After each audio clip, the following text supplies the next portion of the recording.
అనుకోవచ్చు, లేకపోతే ఇంకేదైనా అనుకోవచ్చు. కానీ ఇది ఒక మంచి సమయం. ప్రభువైన యేసుక్రీస్తు వారు భూమి ఆకాశములను సృష్టించినటువంటి సృష్టికర్త అయిన దేవుడు మీ వద్దకు ఒక మంచి వర్తమానాన్ని తీసుకొని వస్తున్నారు. అది ఏమిటంటే, మరి కాలము సంపూర్ణమైనది, దేవుని రాజ్యము సమీపించినది కనుక మారు మనసు పొందండి. మరి కాలము సంపూర్ణమై ఉన్నది అంటే, కాలము అనేక మంది అనుకుంటారు శాశ్వత కాలము, యుగ యుగములు ఈ భూమి ఉండిపోతుంది అని అనుకుంటారు. కానీ దేవుని వాక్యంలో ఏమని చెప్పబడిందంటే, భూమి ఒక రోజు అంతమైపోతుంది. మరి భూమి అంతమైపోయినప్పుడు భూమి మీద ఉన్న మనుషుల పరిస్థితి ఏంటి అంటే, మనుషుల యొక్క జీవితము కూడా నీటి బుడగతో పోల్చబడింది. తెలంగాణలో ఒక సామెత ఉంటుంది, మరణానికి మర్యాద లేదని అంటారు. అలాగే మానవుని యొక్క జీవిత కాలం కూడా చాలా తక్కువైనది, నీటి బుడగ వంటిది, ఆవిరి వంటిది. మళ్ళీ ఎలాంటిది అని అంటే, అది ఒక నీడ లాంటిది. మరి ఉదయం ఉండి సాయంత్రం వెళ్ళిపోయేటటువంటిది మానవుని యొక్క జీవం. దేవుడిది తెలియపరుస్తా ఉన్నాడు. కాలము సంపూర్ణమైతా ఉంది. దేవుని రాజ్యం, ఈ దేవుని రాజ్యం అంటే ఇది యుగ యుగములుండే రాజ్యం, మార్పు లేని శాశ్వతమైన దేవుని రాజ్యం. ఈ రాజ్యం రాబోతా ఉంది. ఈ రాజ్యమును నేను స్వతంత్రించుకోవాలని దేవుని యొక్క ఉద్దేశం. ఈ రాజ్యము ఎలాంటిది అంటే, కన్నీరు లేని రాజ్యం, దుఃఖం లేని రాజ్యం, నీతి నివసించే రాజ్యం, చీకటి లేని రాజ్యం, ఎల్లప్పుడూ వెలుగుండే రాజ్యం, తలుపులు వేయబడినటువంటి రాజ్యం, అంటే ఏ భయము లేకుండా జీవించే రాజ్యం. ఆ రాజ్యమును మనమందరం కూడా స్వతంత్రించుకోవాలని దేవుని యొక్క ఉద్దేశం. అందుకే ప్రియ ప్రభువు ఈ భూలోకంలోకి సుమారు 2025 సంవత్సరాల క్రితం మానవ రూపంలో వచ్చినాడు. మానవ రూపం దాల్చినాడంటే, దేవుడు నర రూపం ఎత్తినాడు.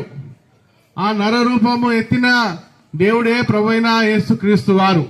ఆయన చెప్తున్నాడు, కాలము సంపూర్ణమైంది, దేవుని రాజ్యం సమీపించింది, దేవుని రాజ్యం అనేది వస్తుంది. ప్రభు రాజ్యం, ఉన్న రాజ్యాలన్నీ పోతాయి, దేవుని రాజ్యం సదాకాలం ఉంటది. అయితే ఈ రాజ్యంలో నేను ఉండాలని దేవుని యొక్క అనాది కాల సంకల్పం. అయితే ఈ రాజ్యంలోకి ఎవరు వెళ్ళగలుగుతారు? మరి ఇక్కడ భూమి మీద ఉన్న రాజ్యంలో మరి ఓటు వేయాలంటే మనకు ఒక గుర్తింపు కార్డు అనేది ఉండాలా. దాన్నే ఓటర్ ఐడి కార్డు అంటారు. అది లేకపోతే నువ్వు ఇక్కడ ఎంతకాలం నుంచున్నా, నీకు ఎన్ని పరిచయాలున్నా, నువ్వు ఓటు వేయడానికి నీకు అర్హత ఉండదు.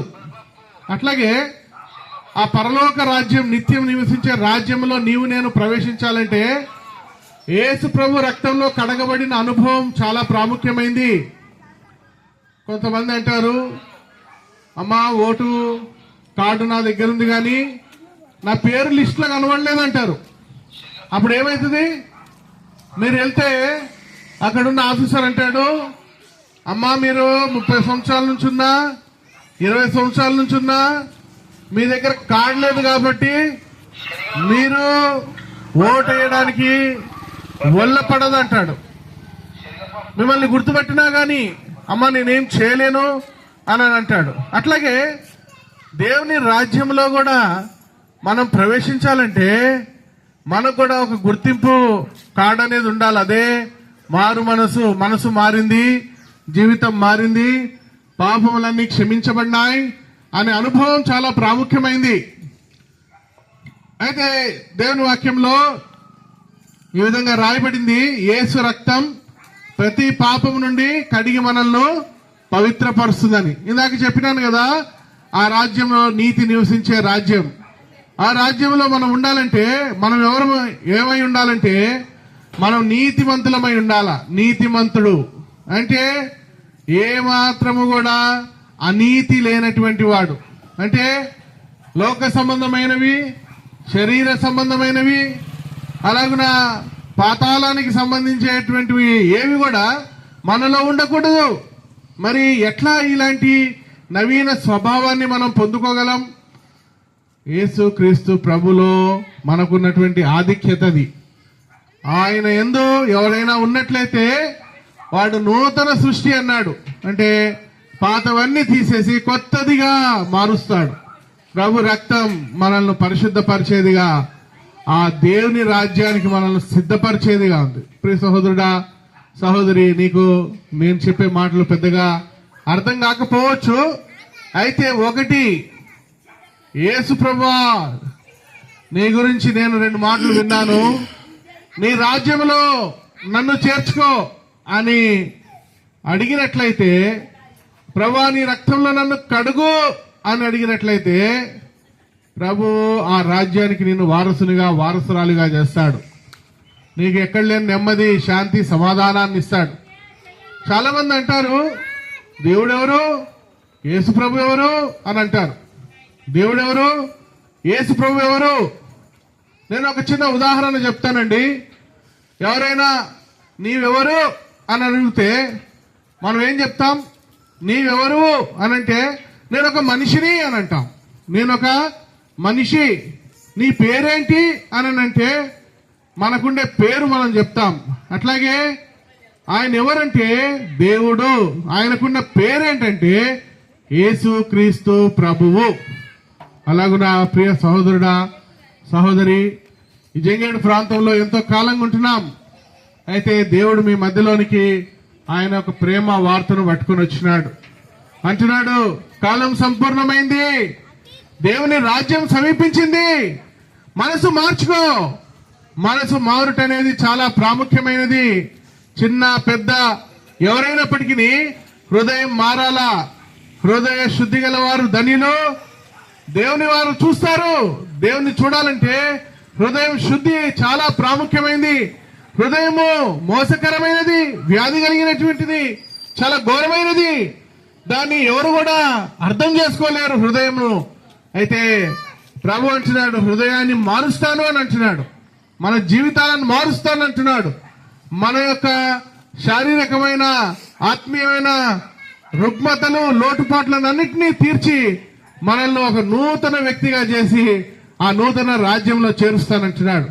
దీనికి నీకు కావలసిన గుర్తింపు కార్డు ఉన్నదా? ఇలాగున ప్రభుని అడుగు, ప్రభువా నన్ను జ్ఞాపకం చేసుకో, నీ రాజ్యంలో నన్ను జ్ఞాపకం చేసుకో, మీ రక్తంతో నన్ను కడుగని అడిగినట్లయితే ప్రియ ప్రభువు ప్రేమతో నిన్ను కడుగుతాడు, శుద్ధి చేస్తాడు. అలాగున నిత్య రాజ్యానికి వారసుడిగా చేస్తాడు. ప్రభువును పొందుకున్నటువంటి వారు, వారికి ఉన్నటువంటి ఆధిక్యతల్లో ఒక ఆధిక్యత ఏంటంటే ధైర్యం. రేపేం సంభవిస్తుందో అన్న చింత చీకు ఉండదండి. ఏమైపోతామో అన్న భయం ఉండదు. దేవుడు మనల్ని పోషిస్తాడు, నడిపిస్తాడు, ఆదరిస్తాడు, ధైర్యపరుస్తాడు, నెమ్మదిస్తాడు. అన్నిటికంటే మించి మనల్ని దినదినము, క్షణక్షణము నడిపిస్తాడు, మనతో ఉంటాడు.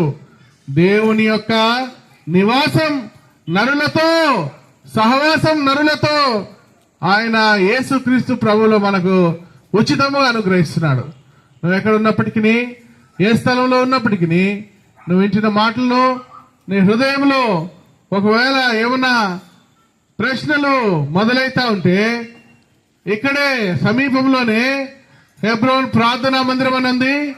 అక్కడ భూపాలపల్లిలో దైవ సేవకులు ఉన్నారు, విశ్వాసులు, పెద్దలు అందరు ఉన్నారు. అక్కడ మీరు ఎప్పుడు వచ్చినా, ఏ సమయంలో వచ్చినా ద్వారాలు తెరిచే ఉంటాయి. మీ కొరకు ప్రేమపూర్వకంగా మిమ్మల్ని ఆహ్వానిస్తున్నాం. ఇంకా అధికంగా మీరు ప్రభు గురించి ఎరగగలుగుతారు. ఆ నిత్య రాజ్యానికి వారసులవుతారు. ఈ నెమ్మదిని, శాంతి, సమాధానాన్ని మీరు పొందుకోవాలని మేము హృదయపూర్తిగా కోరుతున్నాం. దేవుడు మీ కుటుంబాలను, మీ చేతి పనులను, మీ పంట పొలాలను, మీ యొక్క బిడ్డలను ఆశీర్వదించి దీవించును గాక. మేము మీ కొరకు ప్రార్థన చేస్తాం.